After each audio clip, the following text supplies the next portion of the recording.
Imagine this. It's 9,500 years ago. You're inventing agriculture on a sunny island now called Cyprus. Life is good, but mice are a problem. Suddenly, a small furry creature with shining eyes saunters in. This is no ordinary animal. This is a Near Eastern wildcat, the ancestor of our beloved house cat. Fast forward to 2016.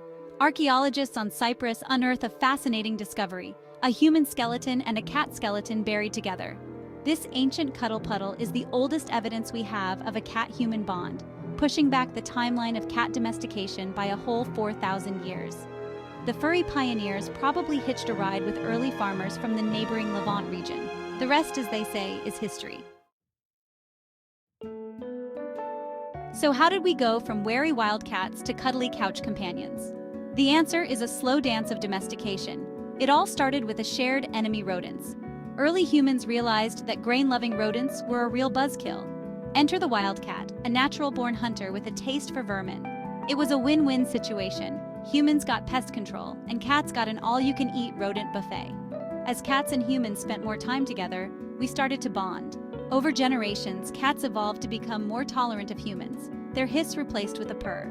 The friendlier, less aggressive cats were more likely to thrive in human settlements. Thus, the wildcat traded its solitary life for a warm lap and endless chin scratches. Now, let's fast forward to ancient Egypt, the land of pyramids, pharaohs, and cat worship. In ancient Egypt, cats weren't just pets, they were practically deities. They believed that cats were sacred to Bastet, the goddess of protection, fertility, and cats. Bastet was often depicted with the head of a cat, further cementing the feline status as the royalty of the animal kingdom. Cats were welcomed into homes and temples, where they were pampered and adored.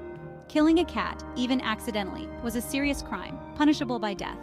Archaeological digs have uncovered elaborate cat collars made of gold and precious stones. Paintings, sculptures, and even mummified cats all attest to the special place these felines held in Egyptian society. The legacy of the Egyptian cat lives on, reminding us of the enduring bond between humans and their feline companions. Moving on from the sun-drenched banks of the Nile, we find ourselves in ancient Rome. Roman cats enjoyed a life of relative luxury. They were valued for their hunting skills, their companionship, and their undeniable cuteness. Roman writers often mentioned cats in their works. Pliny the Elder praised cats for their cleanliness and efficiency as pest controllers. Roman cats weren't just relegated to the role of glorified exterminators, they were also kept as pets. Wealthy Romans doted on their cats, adorning them with fancy collars and even providing them with their own tiny beds. Cats, with their independent nature and aloof demeanor, were seen as embodying the spirit of liberty.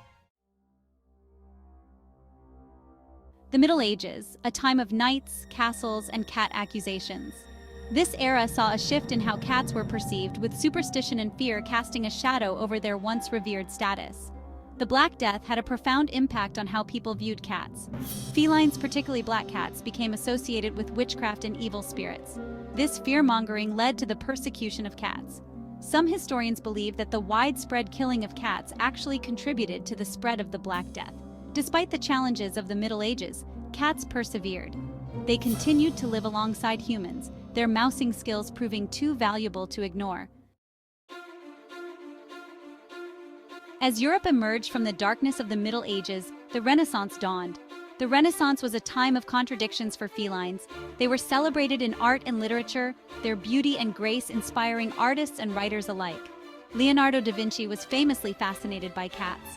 He filled his notebooks with sketches of these furry creatures. Other artists, like Michelangelo and Raphael, also featured cats in their paintings. But the association of cats with witchcraft persisted in some quarters.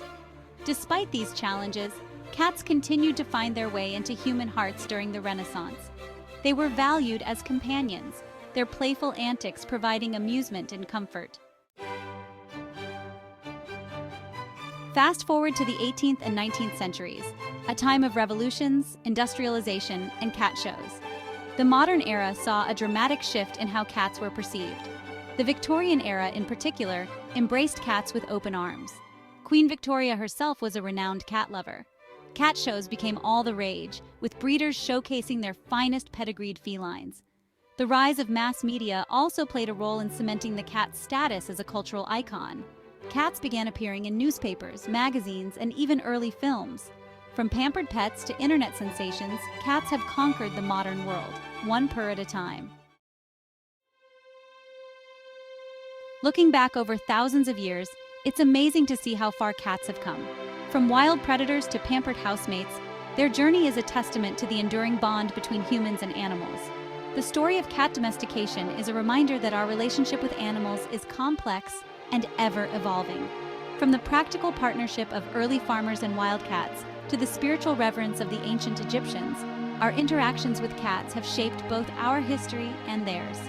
Each head boop, each playful swat, each moment of shared purring contentment is a thread in the rich tapestry of our shared existence. The discovery of that 9,500-year-old cat burial on Cyprus reminds us that our love affair with felines has deep roots. It's a reminder that even in a world vastly different from our own, humans found solace and companionship in the presence of these enigmatic creatures.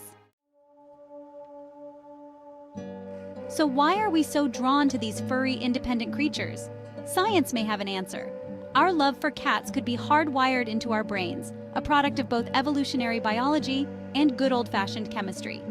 Studies have shown that interacting with cats can trigger the release of oxytocin, a hormone associated with bonding, trust, and stress reduction.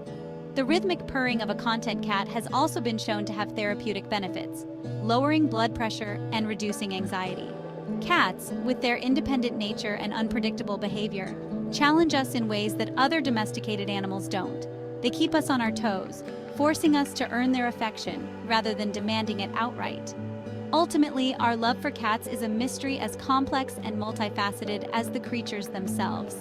So the next time your feline overlord graces you with a head boop or a slow blink, remember, you're participating in a tradition that's as old as civilization itself.